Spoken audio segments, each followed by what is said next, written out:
Assalamualaikum warahmatullahi wabarakatuh. Perkenalkan, nama saya Faidar Daulay dengan NIM 2103060005. Saya dari kelas Peternakan B, Prodi Peternakan, Fakultas Pertanian Universitas Sumatera Utara angkatan 2021. Dalam video ini, saya akan menjelaskan anatomi dan fisiologi ternak, yaitu pencernaan pada hewan ruminansia, ya tempatnya pada sapi, yang diampu oleh Ibu Tati Fidiana Sari SPTMP. Saya akan menjelaskan pada organ traktus digestivus pada hewan ruminansia. Yang pertama dimulai dari kapum oris atau mulut. Di mulut terdapat atapnya terdiri dari palatum durum sebelah cranial dan palatum molles sebelah lingua.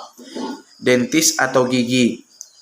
Dalam ternak ruminansia terdapat 3 macam, yaitu Sipus gigi seri berjumlah 4 buah, premolar atau gigi geraham terdapat 3 buah, molar atau gigi geraham belakang terdapat 3 buah.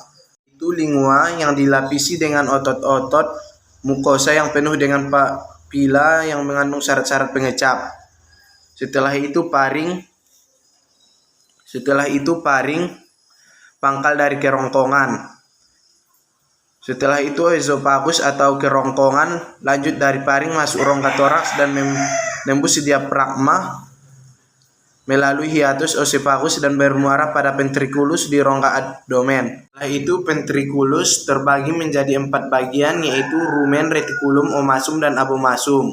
Abomasum disebut juga dengan lambung sejati. Ketiga lambung rumen, retikulum, omasum dikatakan lambung depan. Kemudian selanjutnya ada usus halus.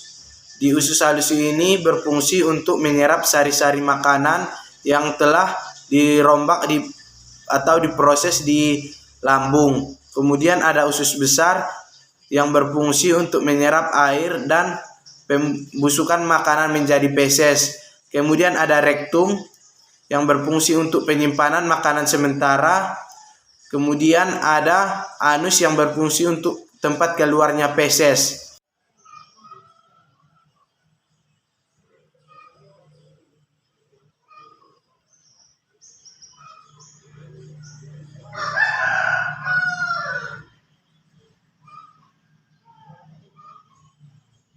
Saya akan menjelaskan perjalanan pakan pada traktus digestivus ruminansia.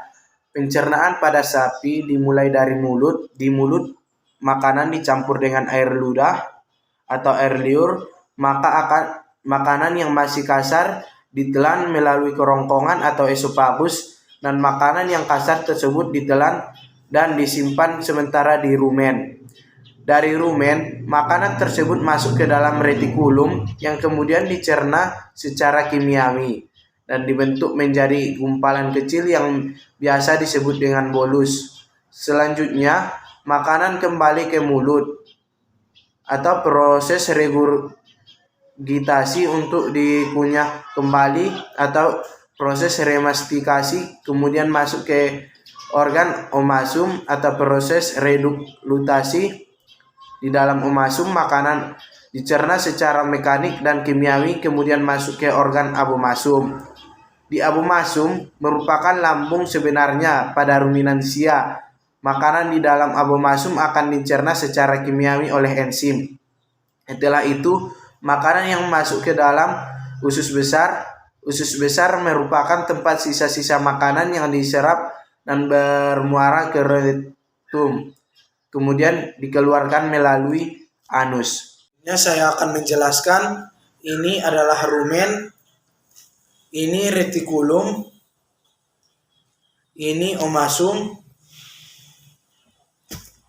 dan ini abomasum, dan ini intestinum tenue. Pertama, saya akan menjelaskan rumen berfungsi sebagai tempat fermentasi oleh mikroba atau tempat absorpsi VFA dan tempat percampuran makanan. Kemudian ada retikulum, disebut juga sebagai perut jala, berfungsi sebagai tempat fermentasi pakan oleh mikroba atau mikroorganisme. Hasil fermentasi dari retikulum adalah VFA, amonia, dan air. Setelah itu ada omasum berfungsi sebagai penyerapan air, asam lemak tertentu, dan natrium. Bentuknya berlapis-lapis. Kemudian ada abomasum berfungsi sebagai mengatur pencernaan secara kimiawi. Ada intestinum tenue berperan menyerap monomer-monomer yang dihasilkan dari pemecahan pakan berupa karbohidrat, protein, lemak, vitamin, dan mineral, dan didistribusikan ke seluruh tubuh melalui aliran darah sebagai energi. Inilah dia gambaran intestinum tenue.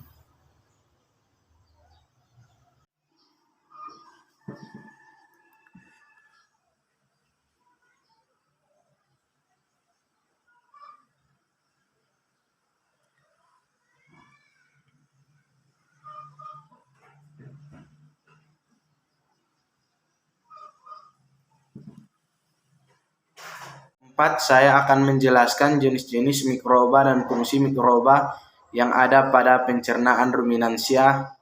Yang pertama ada Lactobacillus sp yang berfungsi untuk menjaga kesehatan fungsi saluran cerna. Kemudian Methanobacterium yang berfungsi untuk pembusukan sampah. Kemudian ada Streptococcus yang berfungsi untuk sebagai menurunkan asam lambung. Kemudian ada Clostridium yang berfungsi untuk sebagai penambahan nitrogen.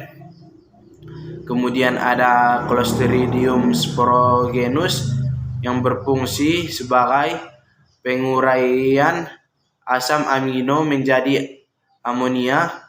Kemudian ada Clostridium pemdefum berfungsi sebagai menghasilkan asam lemak rantai pendek. Kemudian ada Laspora vertibrolus yang berfungsi sebagai pemecah dan penyederhanaan pektin. Kemudian ada Mulemastidenimocta yang berfungsi sebagai menghasilkan enzim. Kemudian ada Clostridium acetobulglicum sebagai untuk mengubah zat menjadi pelarut organik aseton dan butanol.